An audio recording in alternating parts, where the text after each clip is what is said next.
जय माता दी। माँ भगवती आप सभी का कल्याण करें, आप सभी की मनोकामनाएं पूर्ण करें। नैमिषारण्य तीर्थ में विराजमान ऋषियों ने श्री सूत जी महाराज से पूछा, मुनिवर, अभी आपके मुखारविंद से निकल चुका है कि जब सर्वत्र जल ही जल था, उस समय मधु और कैटभ के साथ भगवान विष्णु का युद्ध हुआ। 5000 वर्षों तक उनका युद्ध चलता रहा। अब प्रश्न ये होता है कि अत्यंत पराक्रमी, किसी प्रकार हार न मानने वाला और देवता भी जिन्हें ना जीत सके, ऐसे वे दानव उस एकार्णव जल में उत्पन्न हो ही कैसे गए? हे महाप्राज्ञ, वे दानव क्यों उत्पन्न हुए और किस कारण भगवान ने उनकी जीवन लीला समाप्त कर दी? अब यह बताने की भी कृपा कीजिए। ये प्रसंग बड़ा ही विलक्षण जान पड़ता है। तब श्री सूत जी महाराज कहते हैं, महानुभावो, तुम्हारे अंदर जो यह प्रसंग सुनने की इच्छा जाग उठी और मैं कहने के लिए तत्पर हो गया, इससे जगत में मैं और तुम लोग सभी कृतार्थ हो गए। अब सुनो, प्राचीन समय की बात है। त्रिलोकी जलमग्न हो गई। केवल भगवान विष्णु शेष नाग की शैया पर सोए हुए थे। उनके कान की मैल से मधु और कैटभ नामक 2 दानव उत्पन्न हुए। समय अनुसार उस समुद्र में ही वे प्रतापी दैत्य तरुण हो गए। अब इधर उधर जाकर उनका खेलना कूदना आरंभ हो गया। एक समय की बात है, वे स्थूलकाय दानव समुद्र में खेल रहे थे। इतने में ही दोनों भाई मन ही मन सोचने लगे कि बिना कारण कार्य का होना असंभव है।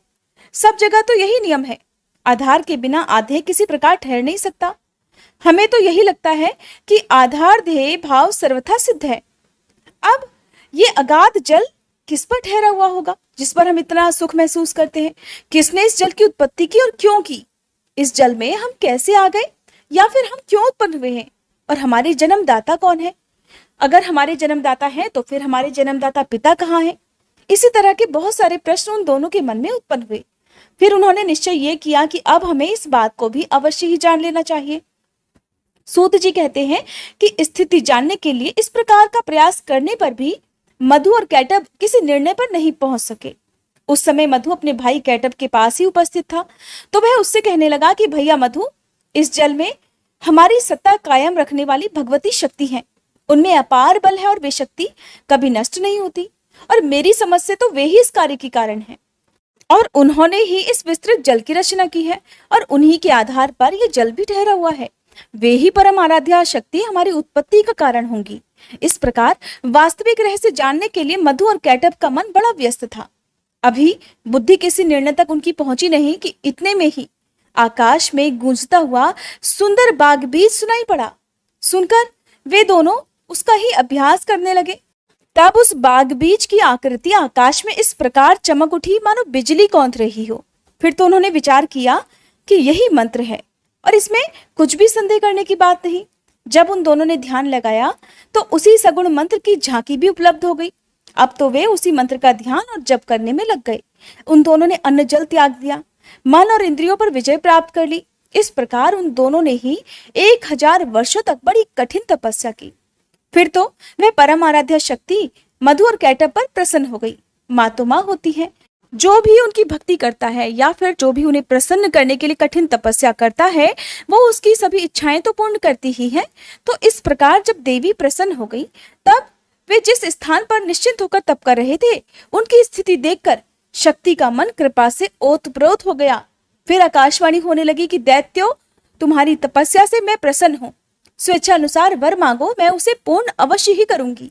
श्री सूत जी कहते हैं कि इस प्रकार की आकाशवाणी सुनने के बाद मधु और कैटभ ने कहा, सुंदर व्रत का पालन करने वाली हे देवी, आप हमें इच्छा अनुसार वर देने की कृपा करो। और हमारी इच्छा यही है कि हम स्वेच्छा से मरना चाहते हैं। जब तक हमारी इच्छा ना हो तब तक कोई हमें मार ना सके। आकाशवाणी हुई कि दैत्यों, मेरी कृपा से इच्छा करने पर ही मृत्यु तुम्हें मार सकेगी, ये निश्चित है। देवता और दानव, किसी से भी तुम दोनों भाई कभी पराजित नहीं हो सकोगे। सूत जी कहते हैं, देवी के इस प्रकार वर देने पर मधु और कैटभ को अत्यंत अभिमान हो गया।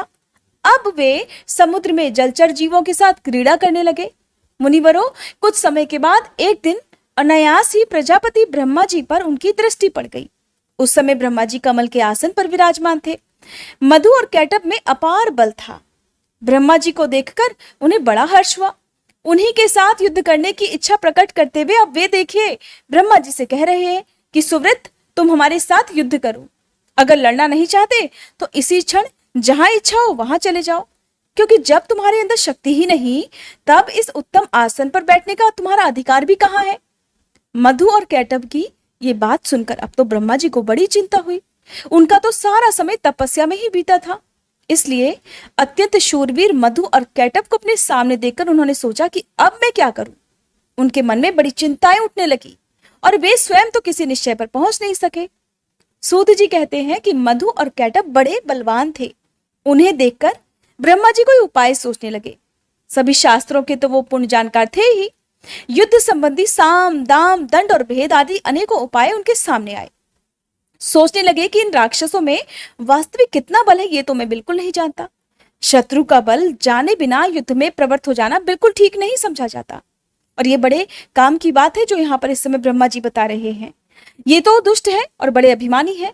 अगर मैं इनसे विनती करूं तो ये तो निश्चित है कि मैंने स्वयं ही अपनी दुर्बलता प्रमाणित कर दी, यानी कि मैंने इनके सामने हार मान ली। फिर निर्बल सिद्ध हो जाने पर इनमें से कोई एक तो मुझे मार ही डालेगा। इस अवसर पर कुछ देकर भी काम चलाना ठीक नहीं लग रहा, और भेद किया जाए तो किस प्रकार करें। इसलिए अब शेष नाग की शैया पर सोए हुए जो भगवान विष्णु हैं, मुझे इन्हें ही जगाना चाहिए, क्योंकि इनकी 4 भुजाएं हैं, असीम बल है और ये ही अब मेरा दुख दूर कर सकेंगे। इस प्रकार मन ही मन सोचकर ब्रह्मा जी कमल की डंडी पकड़े हुए संतापहारी श्री हरि के पास पहुंचे और उनके शरणापन्न हो गए। उस समय जगत प्रभु श्री विष्णु गहरी निद्रा में सोए हुए थे। अनेक सुंदर शब्दों से संबोधित करके उनकी स्तुति करके ब्रह्मा जी ने उन्हें जगाने के लिए उनकी स्तुति आरंभ कर दी। ब्रह्मा जी के स्तुति करने पर भी भगवान विष्णु की नींद नहीं टूटी। उन पर योग निद्रा का पूरा अधिकार जम चुका था। तब ब्रह्मा जी सोचने लगे, अब तो श्री हरि शक्ति के प्रभाव से पूर्ण प्रभावित होकर खूब गहरी नींद में मगन हो गए हैं, इसलिए ये जाग नहीं सके। अब इस स्थिति में मुझे दुखी देखकर उनका क्या कर्तव्य होता है। अभिमान में चूर रहने वाले ये दानव तो मुझे मारने के लिए मेरे पास ही आ गए हैं। अब मैं क्या करूं। ब्रह्मा जी इस प्रकार बड़ी चिंता में रहे कि मैं कहाँ जाऊं, कोई मेरा रक्षक भी नहीं दिखता। अब ब्रह्मा जी मन ही मन इस तरह सोच रहे थे। बहुत देर सोचा तो उसके बाद एक निर्णय पर वो पहुंचे, एक नतीजे पर वो पहुंचे। तो उन्होंने अपने मन को एकाग्र करके उन्होंने अब उस योग निद्रा की ही स्तुति आरंभ कर दी, जिसके प्रभाव से भगवान विष्णु गहरी निद्रा में लीन थे। उनके मन में ऐसा विचार हुआ कि अब तो केवल भगवती शक्ति ही मेरी रक्षा करने में समर्थ है, जिनके प्रभाव से भगवान विष्णु अचेत से हो गए हैं, हिलडुल तक नहीं सकते। जिस प्रकार मरा हुआ प्राणी शाब्दिक गुणों को समझने में असमर्थ हो जाता है, उसी प्रकार से ठीक वही दशा इस समय भगवान विष्णु की भी हो गई है। नींद से इनकी तो आंखें बंद है और ये कुछ जानते भी नहीं, और इनकी मैंने लगातार इतनी स्तुति की फिर भी ये निद्रा को दूर नहीं कर सके। अब मैं समझा कि इनके वश में निद्रा नहीं है, किंतु ये ही निद्रा के अधीन होकर रहते हैं। जो जिसके वश में रहता है वही उसका अनुचर है, और ये बात बिल्कुल निश्चित है। इससे ये तो सिद्ध हो गया, ये भगवती योग निद्रा इन लक्ष्मीकांत भगवान विष्णु की भी अधिष्ठात्री है। लक्ष्मी जी भी इन्हीं के अधीन हो गई, क्योंकि पतिदेव विष्णु ही जब अधीन हो गए तब उनकी अलग सत्ता कहाँ रह जाती। इससे तो निश्चित यही होता है कि यह अखिल ब्रह्मांड भगवती योग निद्रा के ही अधीन है। मैं, विष्णु, शंकर, सावित्री, लक्ष्मी और उमा, हम सब इन्हीं योग निद्रा के शासन सूत्र में बंधे हैं। इस विषय में आप सोचने विचारने का तो कोई अवसर भी नहीं रहा। जब साधारण मनुष्यों की तरह स्वयं भगवान विष्णु ही इसके प्रभाव से प्रभावित होकर निद्रा में अचेत से हो गए हैं, तब अन्य महात्मा पुरुषों पर इसका तो अधिकार ही नहीं है, या नहीं ये तो विचार ही नहीं उठ सकता। इसलिए अब मैं हो न हो इन्हीं भगवती योग निद्रा की स्तुति करूंगा, जिनकी कृपा से जगकर भगवान विष्णु युद्ध में मेरी सहायता करने में अवश्य ही तत्पर हो जाएंगे। उस समय ब्रह्मा जी कमल पर विराजमान थे। अपने मन में उपर्युक्त विचार करके भगवान विष्णु के अंगों में शोभा पाने वाली उन भगवती योग निद्रा की वे स्तुति करने लगे। ब्रह्मा जी इस प्रकार बोले, देवी, मैं जान गया तुम निश्चय ही इस जगत की कारण रूपा हो। संपूर्ण वेद वचन इसे प्रमाणित कर रहे हैं, और यही कारण है कि चराचर जगत को प्रबुद्ध करने वाले परम पुरुष भगवान विष्णु आज गाढ़ी नींद में मगन है। माते, आप तो समस्त प्राणियों के अंतःकरण में निवास करती हो। हे भगवती, आप सगुण रूप धारण करके अपनी लीला प्रकट करती हो। आपके इस कार्य कौशल को कोई भी नहीं जान पाता। मुनिगण संध्या नाम से आपके गुणों की कल्पना करके प्रातः, सायं और मध्याह्न तीनों समय निश्चित रूप से आपके ध्यान में लगे रहते हैं। हे माते, प्राणियों को सत असत का ज्ञान कराने वाली बुद्धि आप ही हो।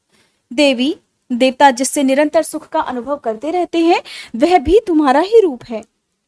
आप तो अखिल जगत की जननी हो। मैं दुखी होकर इसका प्रमाण खोजने में प्रयत्नशील था कि इतने में भगवान विष्णु आपके अधीन होकर नींद ले रहे हैं।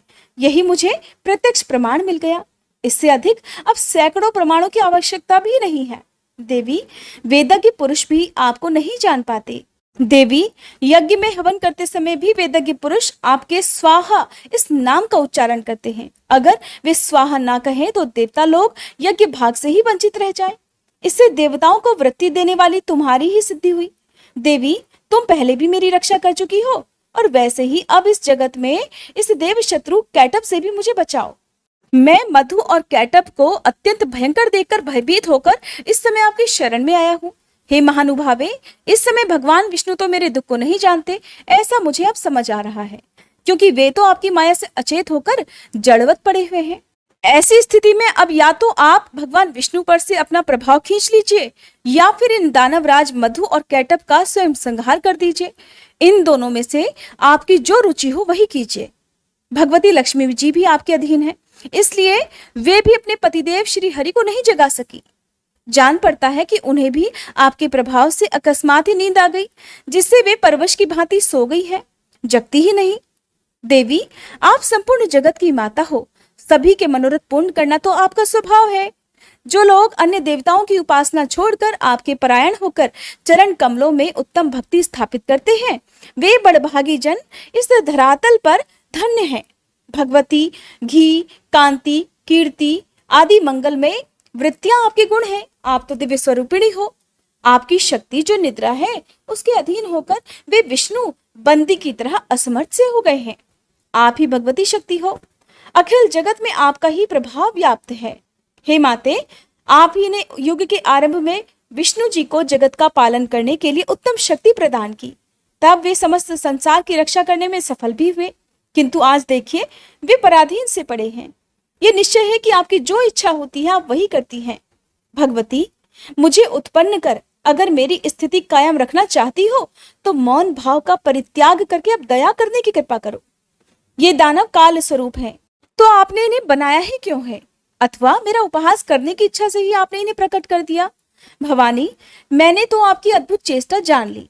संपूर्ण संसार की सृष्टि करके आप स्वतंत्र रूप से आनंद का अनुभव किया करती हो, फिर चराचर जगत को अपने में ही लीन भी कर लेती हो। एक तो आप मुझे पहले ही जगत सृष्टा बना चुकी हो, मैं तो जगत की सृष्टि करता हूँ। अगर वही मैं इन दैत्यों के हाथ से मारा गया तब तो मेरी बड़ी अपकीर्ति होगी, मेरा बड़ा अपमान होगा। सूत जी कहते हैं कि जब इस प्रकार श्री ब्रह्मा जी ने भगवती जी की स्तुति की, तब तामसी निद्रा देवी भगवान विष्णु के श्री विग्रह से निकलकर बगल में खड़ी हो गई। अब अमित पराक्रमी भगवान श्री हरि के सभी अंगों से निद्रा देवी का अधिकार भी उठ गया। मधु और कैटब के संहार के लिए ही भगवती योग निद्रा ने ऐसी कृपा की थी। फिर तो भगवान विष्णु जब अपने शरीर को हिलाने डुलाने लगे, तब उनके दर्शन करके ब्रह्मा जी आनंद विभोर हो उठे। साथ ही उन्होंने श्री हरि की परिक्रमा आरंभ कर दी। ऋषियों ने पूछा, हे महाभाग सूत जी, इस कथा प्रसंग को जानकर तो हमें बड़ा ही आश्चर्य हो रहा है, क्योंकि समस्त वेदों और पुराणों ने तो यही निर्णय किया है कि ब्रह्मा, विष्णु और शंकर यही तीनों सनातन देवता हैं। इनसे बढ़कर इस ब्रह्मांड में दूसरा कोई देवता है ही नहीं। और ब्रह्मा जी तो सारे संसार की सृष्टि करते हैं। जगत का संरक्षण भगवान विष्णु के अधीन रहता है। प्रलय के अवसर पर शंकर जी उसका संहार किया करते हैं। इस जगत प्रपंच के ये ही तीनों देवता कारण हैं। ये वास्तव में एक ही है, किंतु कार्यवश सत्व, रज और तम आदि गुणों को स्वीकार करके ब्रह्मा, विष्णु और शंकर जी के नाम से विख्यात होते हैं। इन तीनों में परम पुरुष भगवान विष्णु सबसे श्रेष्ठ है। ये जगत के स्वामी और आदिदेव कहलाते हैं। उनमें तो सब कुछ करने की क्षमता है। दूसरा कोई भी देवता उन अतुल तेजस्वी श्री विष्णु के समान शक्तिशाली नहीं है। फिर ऐसे सर्वसमर्थ परम प्रभु भगवान श्री विष्णु योग माया के अधीन होकर सो कैसे गए? महाभाग, हमें तो ये महान संदेह हो रहा है। इस मंगलमय प्रसंग को सुनाने की कृपा कीजिए। हे मुनिवर, आप पहले जिसकी चर्चा कर चुके हैं और जिसने परम प्रभु विष्णु पर भी अपना अधिकार जमा लिया, वह कौन सी शक्ति है? कहां से उसकी सृष्टि हुई और उनमें इतना पराक्रम कैसे हो गया और उनका क्या परिचय है? ये सब बताने की कृपा करें। जो सबके स्वामी हैं, जगत के गुरु हैं, सबकी आत्मा है, परम आनंद स्वरूप हैं, जो सबकी सृष्टि करते हैं, सबका संरक्षण करते हैं, रजोगुण से रहित हैं, सर्वत्र विचर सकते हैं, परम पवित्र परात्पर हैं, ऐसे भगवान विष्णु विवश होकर कैसे नींद में अचेत हो गए? आप में तो अप्रतिम ज्ञान भरा है। इसलिए हे सूत जी महाराज, हमें ये जो महान संदेह हो रहा है, इसे आप अपनी ज्ञानमयी तलवार से काटने की कृपा करें। श्री सूत जी कहते हैं, मुनिवरों, चराचर सहित इस त्रिलोकी में कौन ऐसा है जो इस संदेह को दूर कर सके? ब्रह्मा जी के पुत्र नारद, कपिल आदि दिव्य महापुरुष भी इस प्रश्न का समाधान करने में निरुत्तर हो जाते हैं। इसलिए हे महानुभावों, ये प्रश्न तो बड़ा ही गहन और विचारणीय है। इसके संबंध में मैं भला कह ही क्या सकता हूँ? जिनसे यह इतना विशाल चराचर जगत उत्पन्न हुआ है, उन भगवान विष्णु को ही वेदों में सर्वांतर्यामी और सबका रक्षक बतलाया है। इसलिए वैदिक सिद्धांत को मानने वाले सभी लोग उन परम प्रभु भगवान नारायण के चरणों में मस्तक झुकाकर उन्हीं की उपासना करते हैं। ऐसे ही कुछ लोग शंकर जी के उपासक हैं। महादेव, शंकर, शशि शेखर, शूलपाणी, वृषभध्वज, कपर्दी और गौरी देहार्धधारी आदि नामों से भगवान शिव वेदों में विख्यात हैं। वे सदा कैलाश पर्वत पर रहते हैं। उनमें सारी शक्तियां निहित हैं। भूतगण उन्हें चारों ओर से घेरे रहते हैं। उन्होंने दक्ष का यज्ञ विध्वंस कर दिया था। महानुभावों, इसी प्रकार अनेकों वेदज्ञ पुरुष प्रतिदिन प्रातः, सायं और मध्याह्न काल में तरह तरह के स्तोत्रों का पाठ करके उनके द्वारा सूर्य की उपासना करते हैं। वे मानते हैं कि संपूर्ण वेदों में सूर्य की उपासना को ही उत्तम माना गया है। उन्हीं महाभाग का नाम परमात्मा भी है। वैसे ही कुछ वेदज्ञ पुरुषों का कहना है कि वेदों में सब जगह अग्नि की उपासना की गई है। विद्वान पुरुष ऐसा कहते हैं कि पुराणों ने भी घोषणा की है कि ब्रह्मा जी में सृष्टि करने की शक्ति है और विष्णु जी पालन करने में समर्थ हैं और शंकर जी संहार करने में कुशल हैं। सूर्य जगत को प्रकाश देते हैं। शेष और कच्छप पृथ्वी धारण किए रहते हैं। अग्नि में जलाने की और पवन में हिलाने डुलाने की शक्ति है। और इन सब में जो शक्ति विराजमान है वही आद्या शक्ति है। उसी के प्रभाव से शिव जी भी शिवता को प्राप्त होते हैं। और अगर यही शक्ति उन सबसे अलग हो जाए तो वे अकेले कुछ भी नहीं कर सकते। इसलिए हे मुनिवरों, विवेकी पुरुष संदेह रहित होकर उस शक्ति की ही उपासना करें। संपूर्ण शास्त्रों से यही बात निश्चित होती है। शक्तिहीन पुरुष चेष्टा रहित हो जाता है, ये तो प्रत्यक्ष ही दिखाई पड़ रहा है। इसलिए संपूर्ण जगत में शक्ति को ही सर्वोपरि समझना चाहिए। श्री सूत जी कहते हैं, जब जगत गुरु भगवान विष्णु के श्री विग्रह से निद्रा दूर हुई, उनके नेत्र, मुख, नासिका, बाहु, हृदय और वक्ष स्थल सभी अंगों से निकलकर उस तामसी देवी ने मूर्तिमान होकर आकाश में स्थान बना लिया और भगवान बार बार जम्भाई लेते हुए उठकर बैठ गए, तब उन्होंने देखा कि वहीं उनके सामने प्रजापति ब्रह्मा जी भयभीत होकर खड़े हैं। फिर तो महान तेजस्वी श्री विष्णु मेघ की तरह गंभीर वाणी में उनसे कहने लगे, पद्मयोनि ब्रह्मा जी, आप जब तब छोड़कर यहाँ कैसे आ गए? भगवान, आप इतने चिंतित क्यों हैं और आपका मन इतना घबराया हुआ क्यों है? तब ब्रह्मा जी ने कहा, भगवान, मधु और कैटभ नामक दो दैत्य आपके कान की मैल से उत्पन्न हुए हैं। उनका रूप बड़ा ही भयंकर है और वे अपार बली हैं। वे दोनों मुझे मारने के लिए यहाँ पर उपस्थित हैं। हे जगत प्रभु, उन्हीं से डरकर मैं आपके पास चला आया हूँ। भगवान, भय से मेरा कलेजा कांप रहा है और चेतना भी लुप्त सी हो रही है। अब आप ही मुझे बचाइए। भगवान विष्णु कहने लगे, ब्रह्मा जी, यहाँ विराजिए। अब आपका भय समाप्त हो गया। वे मूर्ख तो अपनी आयु खो चुके हैं। अभी युद्ध करने के लिए मेरे पास आएंगे और निश्चय ही मैं उनका वध कर दूंगा। सूत जी कहते हैं, इस प्रकार देवाधिदेव भगवान विष्णु श्री ब्रह्मा जी से कह ही रहे थे कि इतने में ही मतवाले मधु और कैटभ दोनों महाबली दानव ब्रह्मा जी को खोजते हुए वहीं आ पहुंचे। मुनिवरों, सर्वत्र जल ही जल था। बिना किसी देरी के ही निश्चिंत होकर वे दैत्य सामने खड़े थे। उनके सर्वांग में अहंकार भरा हुआ था और वे आते ही ब्रह्मा जी से कहने लगे, अरे दुष्ट, भागकर इसके पास चलाया, क्या इससे बच सकेगा? युद्ध कर, ये तो देखता ही रहेगा और हम तेरे प्राण हर लेंगे।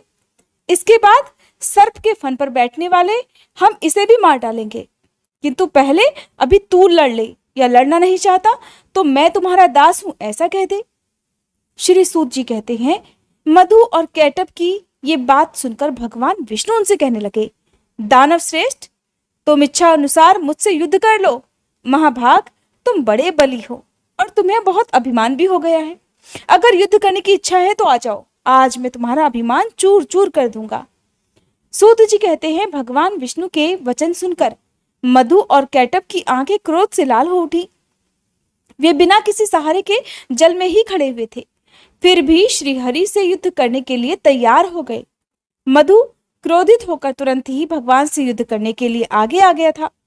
अभी कैटब वहीं ही ठहर गया। दो मतवाले पहलवानों की तरह भगवान विष्णु और मधु मल्ल युद्ध करने लगे। मधु के थक जाने पर कैटब लड़ने लगता, फिर मधु और फिर कैटब, इस तरह वे बारी बारी से क्रोध में अंधे हुए दैत्य शक्तिशाली श्रीहरि के साथ बाहुयुद्ध करने में संलग्न हो गए। उस समय श्री ब्रह्मा जी और भगवती शक्ति ये दोनों ही आकाश में खड़े होकर ये सारा दृश्य देख रहे थे। मधु और कैटब को कुछ भी श्रम नहीं हुआ और उधर भगवान विष्णु थक से गए। जब 5000 वर्षों तक उन दोनों के बीच में युद्ध होता रहा, तब भगवान श्री हरि मधु और कैटब की मृत्यु के विषय में अब विचार करने लगे। सोचने लगे, अरे मैंने तो 5000 वर्षों तक युद्ध किया, फिर भी इन भयंकर दानवों को बिल्कुल थकान नहीं हुई और मैं थक गया। ये तो बड़े ही आश्चर्य की बात है। मेरा बल और पराक्रम कहाँ चला गया और ये दानव सदा स्वस्थ ही कैसे रह जाते हैं? कौन सा ऐसा कारण इस समय उपस्थित हो गया? अब श्री हरि बड़े चिंतित, कैसे मधु और कैटब को मारा जाए, बड़े सोच विचार में मगन हो गए। उन्हें इस प्रकार चिंतित देखकर मधु और कैटब को बड़ा हर्ष हुआ। तब वे मतवाले दानव मेघ की तरह गंभीर वाणी में कहने लगे, अरे विष्णु, अगर तुझ में बल नहीं रहा और युद्ध करने से थकान आ गई तो मस्तक तक हाथ जोड़कर ये कह दे कि अब मैं तुम लोगों का दास बन गया। महामते, अगर ये भी ना सही लगे तो और अगर कुछ शक्ति अभी बची हो तो आ फिर युद्ध कर। तुझे तो हम मार ही डालेंगे और साथ ही इस 4 मुख वाले ब्रह्मा के भी प्राण हर लेंगे। सूत जी कहते हैं, महाभाग श्री विष्णु अगाध जल में विराजमान थे। मधु और कैटब इस तरह उन्हें खरी खोटी सुनाने लगे। उनकी बात सुनकर भी भगवान विष्णु शांति पूर्वक मधुर वचन में कहने लगे। भगवान बोले, जो थक गया हो, डरा हो, जिसके हथियार गिर पड़े हो, स्वयं गिर गया हो अथवा अभी जो बालक हो, इन पर शूरवीर पुरुष कभी प्रहार नहीं करते। यही सनातन धर्म है। इस युद्ध भूमि में मैंने 5000 वर्षों तक युद्ध किया और मैं अकेला हूं, और समान बल वाले तुम 2 भाई एक तरफ लड़ रहे हो। तुम दोनों समय समय पर तो जैसे विश्राम कर लेते हो, वैसे ही मैं भी अब कुछ विश्राम करके फिर युद्ध करूंगा। इसमें क्या संदेह है? माना कि तुम दोनों महान मतवाले शूरवीर हो, फिर भी कुछ समय तो जरा ठहरो, तब तक मैं विश्राम कर लूं, फिर न्यायपूर्वक युद्ध करेंगे। सूत जी कहते हैं, भगवान विष्णु का यह कथन सुनकर दानव श्रेष्ठ मधु और कैटब शांत हो गए। फिर युद्ध होगा ऐसा निश्चय करके कुछ समय के लिए वे दूर जाकर खड़े हो गए। इधर चतुर्भुज भगवान विष्णु ने देखा मधु और कैटब यहाँ से बहुत दूर चले गए हैं। तब उन्होंने आखिरकार इनकी मृत्यु क्यों नहीं होती, इसका कारण सोचा। बहुत सोचने विचारने पर उन्हें ज्ञात हुआ कि भगवती ने इन्हें वरदान दिया है और ये जब चाहेंगे तभी इनकी मृत्यु उनके पास आएगी, और इसी से ये शांति भी नहीं देते। मैंने तो व्यर्थ में इतनी घोर लड़ाई की और मेरे परिश्रम का कुछ भी फल नहीं मिला। अब ये भला कैसे मरेंगे, ये ठीक जाने बिना अब मैं युद्ध करूं भी तो किस प्रकार करूं? ये दानव तो वर के प्रभाव से इतना घमंड में चूर हो रहे हैं और मुझे दुख देना तो इनका स्वभाव ही बन गया है, और बिना युद्ध करे ये मरेंगे भी कैसे? भगवती तो वर दे चुकी है और ये अब उस वर को भी नहीं टाल सकती। भला अपनी इच्छा से तो दुखी आदमी भी मृत्यु का आह्वान नहीं करता, फिर ये दैत्य तो भला मरना ही क्यों चाहेंगे? जब कोई असाध्य रोगी और दरिद्र भी खुद नहीं मरना चाहता, वो भी जीवन की इच्छा रखता है, फिर ये तो अभिमानी है, बड़े अभिमान में चूर रहते हैं।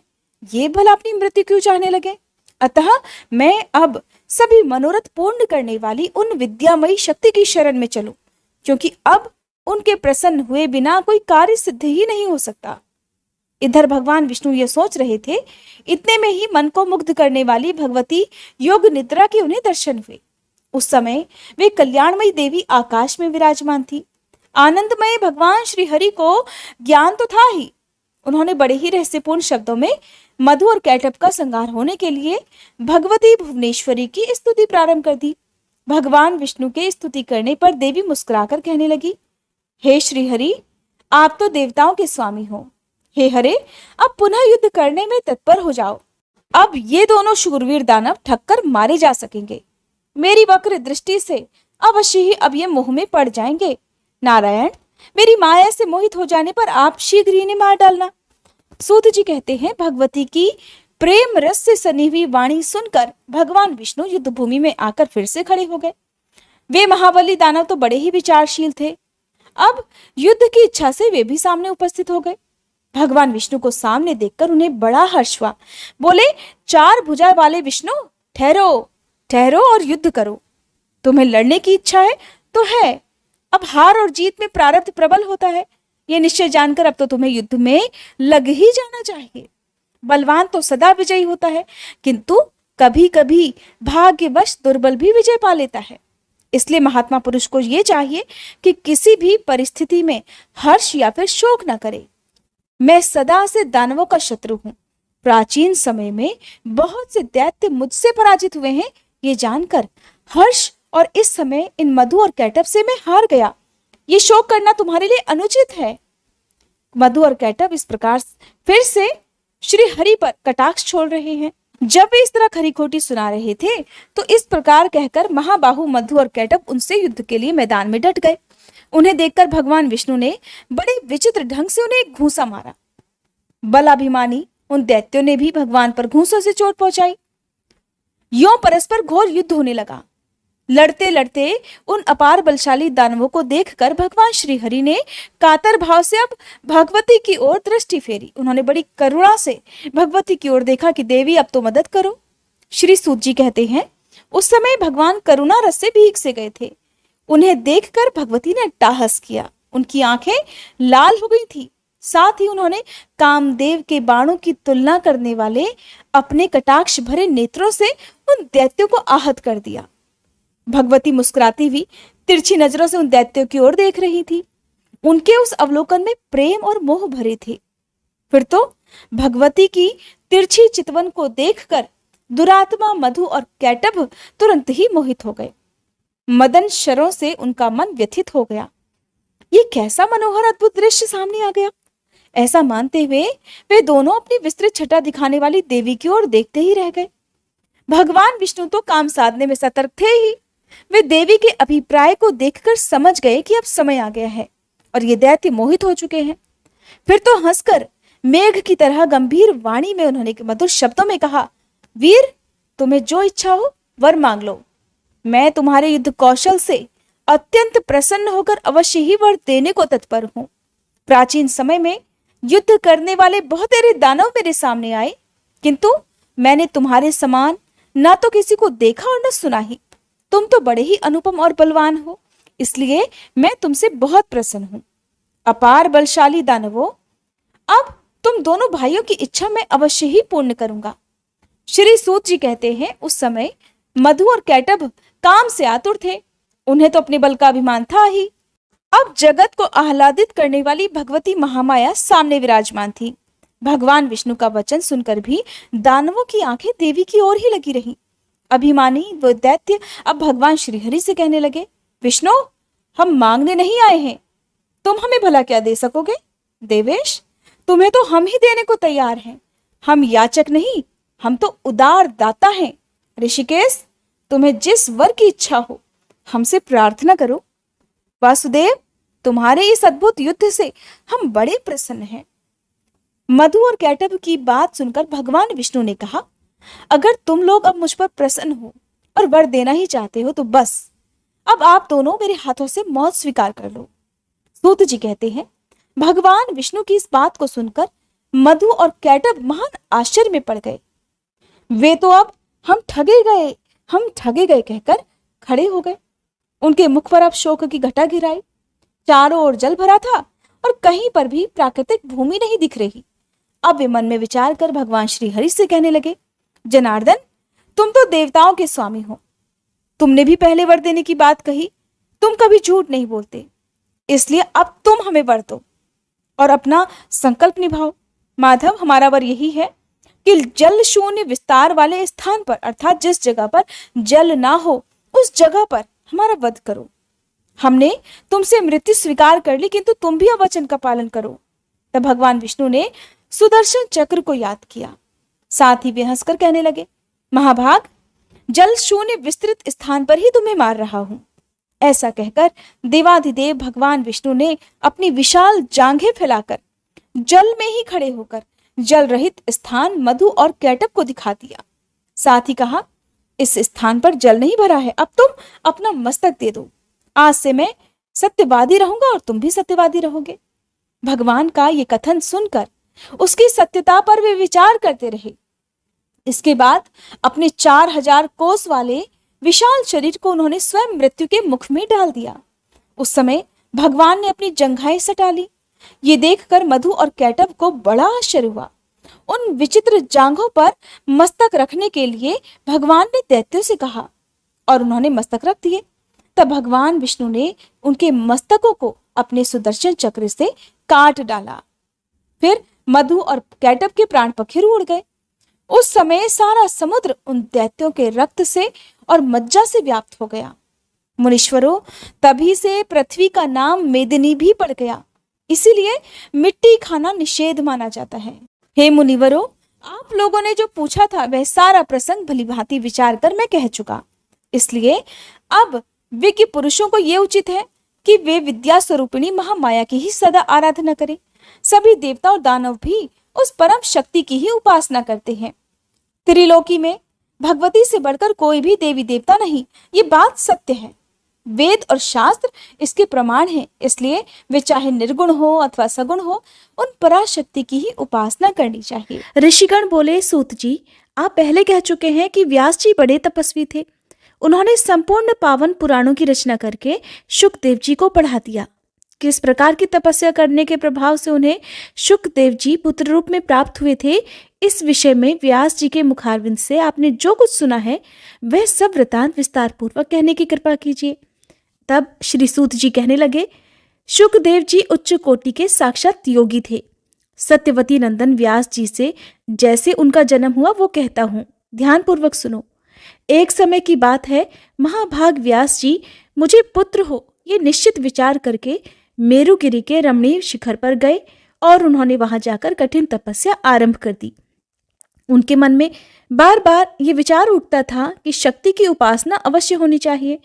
जो शक्ति का पूजन नहीं करता, जगत में उसकी सर्वत्र निंदा होती है। शक्ति का उपासक सदा आदर पाता है। सत्यवती नंदन व्यास जी सुमेरुगिरी के जिस शिखर पर तपस्या करते थे, वहां पर एक बड़ा अद्भुत कनेर का उपवन था। सभी देवता और महान तपस्वी मुनि वहां क्रीड़ा किया करते थे। आदित्य, वसु, रुद्र, मरुत और अश्विनी कुमार तथा अन्य भी ब्रह्म को साक्षात्कार किए हुए मुनिगण वहां ठहरे हुए थे। निरंतर वहां पर संगीत ध्वनि होती रहती थी। फिर तो चराचर संपूर्ण जगत में व्यास जी का तेज फैल गया। उनकी जटाएं अग्नि के समान चमकने लगी। उस समय उनके तेज को देखकर शचीपति इंद्र डर गए। देवराज के मन में ये व्यथा उत्पन्न हो गई। वे भगवान शंकर जी के पास जाकर खड़े हो गए। उनकी स्थिति देखकर भगवान शंकर कहने लगे, इंद्र, तुम तो देवताओं के राजा हो, आज कैसे भयभीत हो गए? तुम पर कौन सा दुख टूट पड़ा है? तुम्हें कभी भी तपस्वियों के प्रति अमर्घ नहीं करना चाहिए। शक्ति सहित मैं उपास्य हूं, ये जानकर मुनिगण तपस्या में लगे रहते हैं। वे किसी भी प्रकार दूसरे का अहित नहीं करना चाहते। जब शंकर जी ने देवराज इंद्र से ऐसा कहा, तब वे उनसे पूछने लगे कि भगवान, फिर बताइए व्यास जी क्यों तपस्या कर रहे हैं और उनके मन में क्या इच्छा है? भगवान शंकर कहने लगे, पराशर नंदन व्यास पुत्र प्राप्ति के लिए कठिन तपस्या कर रहे हैं। अभी 100 वर्ष पूरे हो जाते हैं, तब मैं उन्हें सुंदर पुत्र दूंगा। श्री सूत जी कहने लगे, इस प्रकार भगवान शंकर ने देवराज इंद्र से कहा। इसके बाद वे जगत गुरु शंकर व्यास जी के पास गए और कहने लगे, वासवी नंदन व्यास जी, उठो, तुम्हें अभी सुंदर पुत्र प्राप्त होगा। अनघ, तुम्हें संपूर्ण तेजों का साकार विग्रह, ज्ञानी, यश का विस्तार करने वाला तथा अखिल जनों का प्रिय पुत्र प्राप्त होने वाला है। उसमें सभी सात्विक गुण उपस्थित रहेंगे, साथ ही वह सत्य पराक्रमी भी होगा। श्री सूत जी कहते हैं, भगवान शंकर की मधुमयी वाणी सुनकर महाभाग सूत जी उनके चरणों में मस्तक झुकाने लगे और फिर वे अपने आश्रम को चले गए। बहुत वर्षों के कठिन परिश्रम से वे थक गए थे। पुत्र उत्पन्न करने के लिए जो अरणी अर्थात कामिनी विख्यात है, वो तो आज मेरे पास है नहीं, परंतु मैं किसी स्त्री को स्वीकार भी कैसे करूं, क्योंकि स्त्री तो पैरों को जकड़ने वाली श्रृंखला ही है। स्त्री चाहे पुत्र उत्पन्न करने में कुशल, पतिव्रत, धर्म के पालन में निपुण और रूपवती भी क्यों न हो, है तो वह बंधन स्वरूप ही। वो अपनी इच्छा के अनुसार सुख भोगना पसंद करती है। गृहस्थ का जीवन बड़ा ही संकटमय है, फिर अब मैं उसे कैसे स्वीकार करूं? मुनिवर व्यास जी ऐसा सोच ही रहे थे कि इतने में ही घृताची नाम की अप्सरा दिव्य रूप धारण किए हुए उन्हें दिखाई दी। उस समय वह मुनि के समीप ही आकाश में खड़ी हुई थी। अप्सराओं में उसका सर्वोच्च पद था। अब मुझे क्या करना चाहिए? अगर मैं इसे स्वीकार कर लेता हूं तो अनेकों तप करने वाले महात्मा मेरी हंसी उड़ाएंगे। जो कुछ भी हो, उत्तम सुख देने वाला तो गृहस्थाश्रम ही है।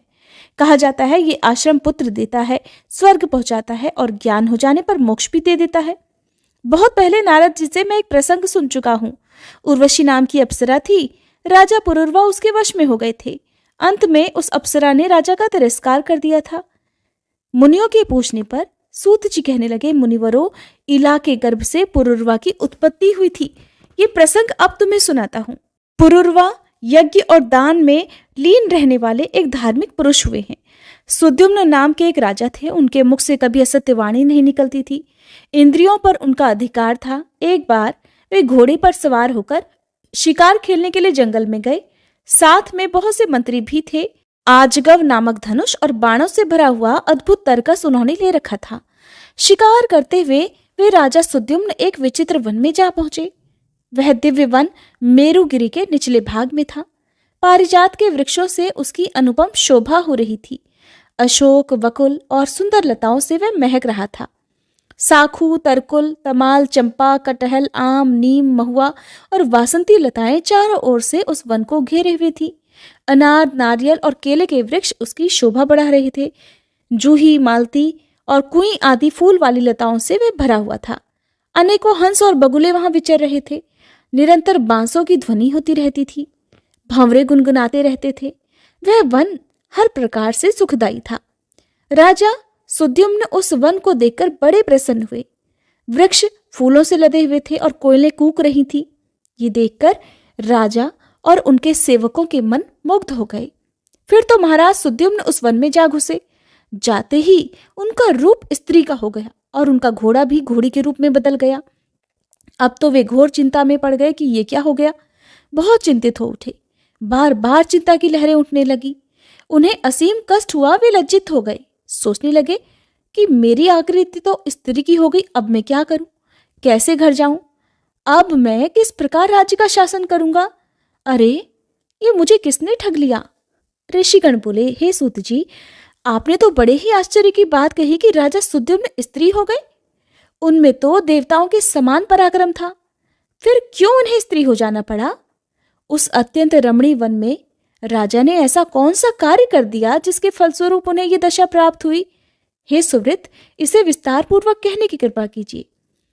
श्री सूत जी कहने लगे कि एक समय की बात है। भगवान शंकर का दर्शन करने के लिए सनक प्रभृति ऋषिगण वहां पधारे थे। उस समय भगवान शिव भगवती उमा के साथ क्रीड़ा में मगन थे। ऋषियों को देखकर देवी उमा अत्यंत लज्जित हो गई। वे पतिदेव के पास से उठी और लज्जित होकर अलग बैठ गई। उनका शरीर बड़े जोर से कांपने लगा। उन दोनों के आनंद का अवसर देखकर ऋषिगण यत्र तत्र बिखरकर शीघ्र ही भगवान नारायण के आश्रम को चले गए। अपनी प्रिया पार्वती को अत्यंत लज्जित देखकर भगवान शंकर ने उनसे कहा कि देवी, तुम क्यों इतनी लज्जित हो रही हो? मैं अभी तुम्हें सुखी किए देता हूँ। वरानने ने, देखो, आज से कोई भी पुरुष मोहवश इस वन में पैर रखेगा तो वह तुरंत ही स्त्री हो जाएगा। इस प्रकार भगवान शंकर ने उस वन को शाप दे दिया। तब से वह वन दोष का खजाना बन गया। जहां कहीं के जो लोग इस बात को जानते हैं वे उस काम वन में कभी भूलकर भी पैर नहीं रखते। महाराज सुद्युम्न इस बात से अनजान थे, इसलिए मंत्रियों सहित वहां चले गए। इसलिए सबके साथ ही उन्हें शाप के अनुसार स्त्रीत्व स्वीकार करना पड़ा, अर्थात स्त्री बन जाना पड़ा। अब उन राजर्षि सुद्युम्न के मन में चिंता के बादल उमड़ पड़े। लज्जा के कारण वे घर ही नहीं जा सके। उस वन से निकलकर बाहर ही इधर उधर भटकने लगे। स्त्री होने के कारण उस समय उनका नाम इला पड़ गया। वे चारों ओर घूम रहे थे। इतने में ही चंद्रमा के नवयुवक पुत्र बुध से उनकी भेंट हो गई। इला का रूप बड़ा ही मनोहर था। अनेकों स्त्रियां उसके साथ थीं। महाभाग बुद्ध ने उसे अपनी पत्नी बनाने की इच्छा प्रकट की। इला के मन में भी बुद्ध को पति बनाने की बात जच गई। फिर तो प्रेम पूर्वक दोनों का परस्पर संबंध हो गया। उसी इला के गर्भ से बुद्ध ने पुरुरवा नामक पुत्र उत्पन्न किया। उस सुंदरी स्त्री इला ने फिर वन में रहकर पुत्र तो उत्पन्न कर दिया, किंतु उसके मन में चिंता की लहरें उठती ही रहीं। वहीं उसने अपने कुल के आचार्य मुनिवर वशिष्ठ जी को याद किया। वशिष्ठ जी बड़े दयालु थे। उन्होंने सुद्युम्न की दशा देखकर जगत के कल्याण करने वाले देवाधिदेव भगवान शंकर की स्तुति की। भगवान शंकर मुनिवर पर प्रसन्न हो गए। वशिष्ठ जी ने अपने प्रियपात्र राजा के पुनः पुरुष होने की प्रार्थना की। तब अपनी बात भी सत्य रहे ये सोचकर भगवान शंकर ने वशिष्ठ जी से कहा कि राजा 1 मास पुरुष रहेगा और 1 मास तो इसे स्त्री रूप में ही रहना पड़ेगा। इस प्रकार वर पाकर धर्मात्मा सुद्युम्न फिर से वापस अपने घर चले आए। वशिष्ठ जी की कृपा से उन्होंने राज्य की व्यवस्था आरंभ कर दी। जब वे स्त्री हो जाते उस समय महल में रहते थे और पुरुष रहते समय उनके द्वारा राज्य का अनुशासन होता था। उस समय प्रजामंडल में अशांति फैल गई। ऐसे राजा उन्हें अप्रिय से जान पड़ते थे, जो कभी शासन करते कभी महल में रहा करते। समय आने पर पुरुरवा की युवा अवस्था हो गई। अब राजा सुद्युम्न उन्हें राजगद्दी पर बिठाकर खुद वन को चले गए। अनेक वृक्षों से संपन्न उस सुंदर वन में जाकर उन्होंने मुनिवर नारद जी से उत्तम नवाक्षर मंत्र की दीक्षा ग्रहण की और अत्यंत प्रेम पूर्वक उस मंत्र का जप आरंभ कर दिया। फिर तो सबका उद्धार करने वाली गुणमयी भगवती योग माया राजा पर प्रसन्न हो गई। सिंह पर बैठकर वे राजा के सामने प्रकट हुई। उनका दिव्य रूप बड़ा ही मनोहर था। दिव्य रूप धारण करने वाली उन देवी के दर्शन पाकर स्त्री बने हुए राजा सुद्युम्न की आंखें आनंद से खिल उठी। उन्होंने बड़ी प्रसन्नता के साथ सिर झुकाकर भगवती जगदम्बिका को प्रणाम किया और उनकी स्तुति आरंभ कर दी। इला ने कहा, हे भगवती, मैंने आपके सुप्रसिद्ध दिव्य रूप की झांकी पा ली। इस रूप से अखिल जगत का कल्याण हो जाता है। माता, देवगण जिसकी उपासना करते हैं तथा मुक्ति देना और मनोरथ पूर्ण करना जिसका स्वभाव ही है, उस आपके चरण कमलों में मैं मस्तक झुकाती हूँ। जगदम्बिके, जब देवता और मुनिगण ये सब भी आपके स्वरूप के संबंध में सम्यक प्रकार से निर्णय नहीं कर पाते, तब पृथ्वी पर रहने वाला साधारण मनुष्य भला उसे कैसे जान सकता है। हे दयामयी, आपकी दयापूर्ण दृष्टि पड़ने पर ही आपके संपूर्ण प्रभाव समझ में आते हैं। देवी, आपके वैभव को देखकर मुझे बड़ा आश्चर्य हो रहा है। जब ब्रह्मा, विष्णु, महेश, इंद्र, सूर्य, चंद्रमा, अग्नि, वरुण, पवन, कुबेर तथा वसुगण तक आपके संपूर्ण गुणों से अपरिचित हैं, तब गुणहीन मनुष्य क्यों कर उन्हें समझ सकता है।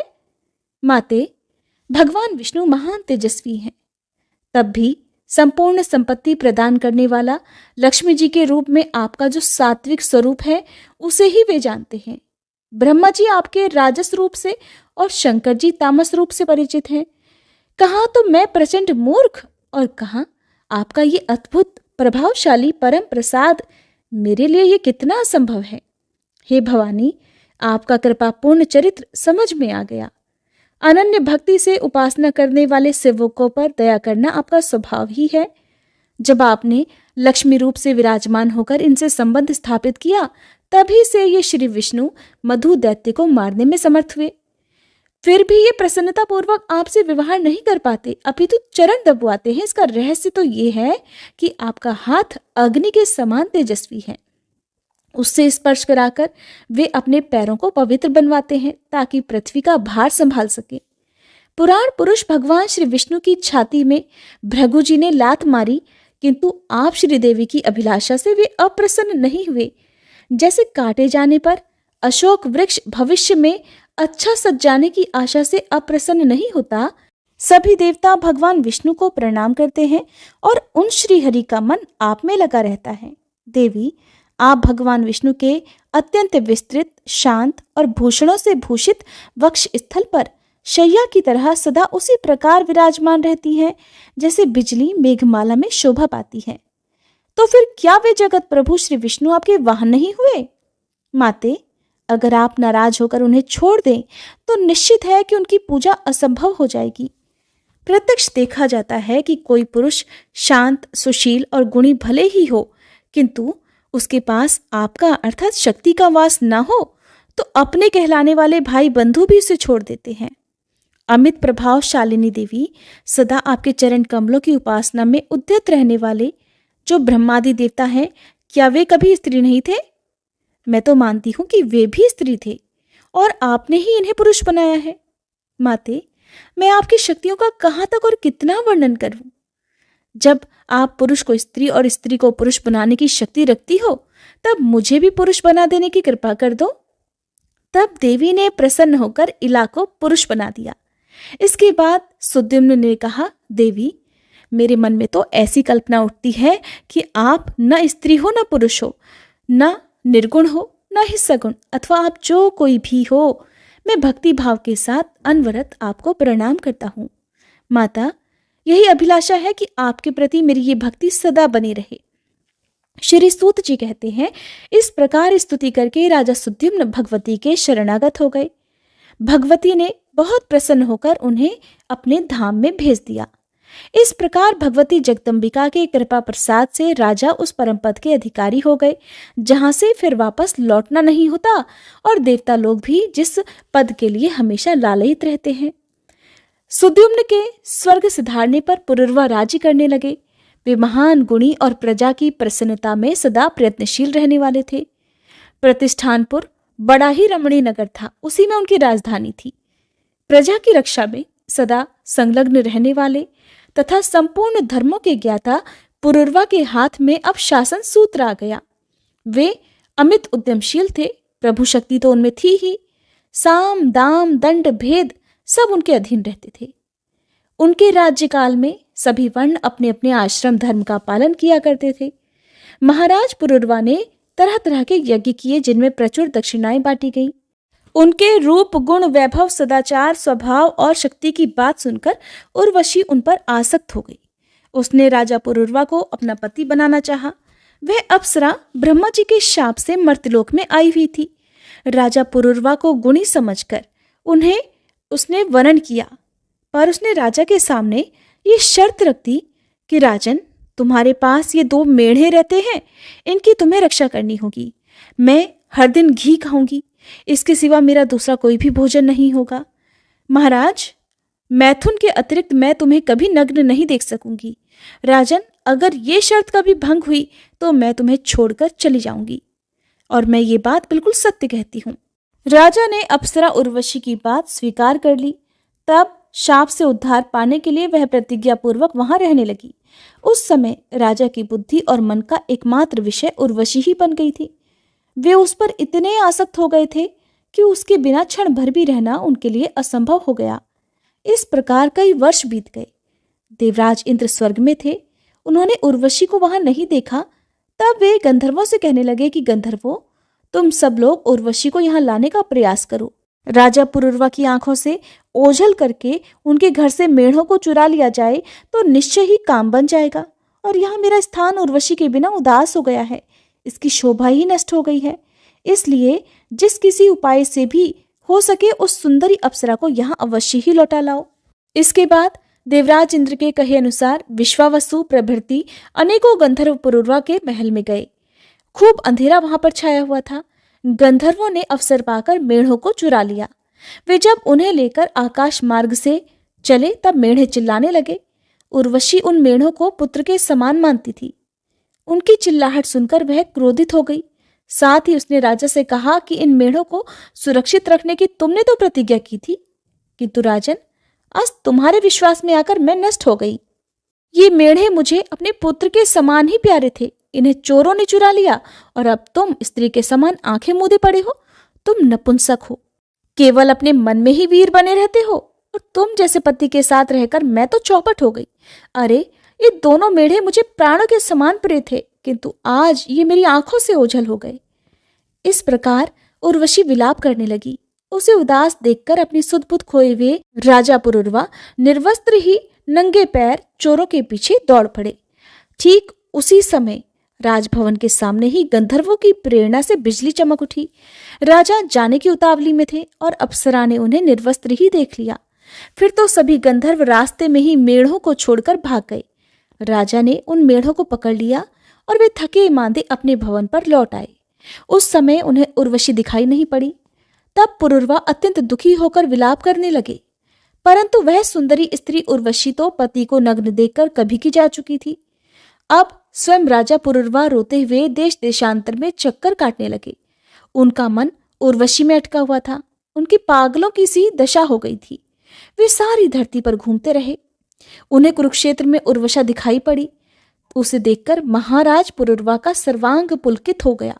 फिर मीठी वाणी में वे कहने लगे, अरे सुंदरी, ठहरो, मेरा मन तो तुम में लगा हुआ है। मैं तुम्हारे अधीन होकर रहता हूँ। मैंने तो कोई अपराध भी नहीं किया। फिर मुझ पति को इस घोर संकट में छोड़ना तुम्हारे लिए कहाँ तक उचित है? देवी, वही ये तुम्हारा प्रिय देह है। तुम्हारे दूर होने पर अब ये नष्ट हो रहा है। सुंदरी, अगर तुमने इसका परित्याग कर दिया तो इसे सियार और कौवे खा जाएंगे, अर्थात मैं जी नहीं सकूंगा। इस प्रकार राजा पुरुरवा दुखी होकर विलाप कर रहे थे। बड़ी दयनीय दशा हो गई थी। वे थक गए थे, अत्यंत विवश हो गए थे। तब उर्वशी ने उनसे कहा, महाराज, तुम बड़े मूर्ख हो। तुम्हारी बुद्धि कहाँ कुंठित हो गई? तुम घर जाओ, वहां का ही आनंद भोगो। मन में यह दुख करना व्यर्थ है। इस तरह समझाने पर भी महान मोह में डूबे हुए पुरुरवा को ज्ञान नहीं हो सका। वे दुख के उमड़े सागर में गोता खाते रहे। श्री सूत जी कहते हैं, हे मुनियों, इस प्रकार ये कथा मैंने कह दी। उर्वशी का प्रसंग तो बहुत बड़ा है, मैं तो इसे थोड़े में ही कह गया। जय माता दी। आज का अध्याय समाप्त हुआ। उम्मीद है ये वीडियो आपको पसंद आई होगी।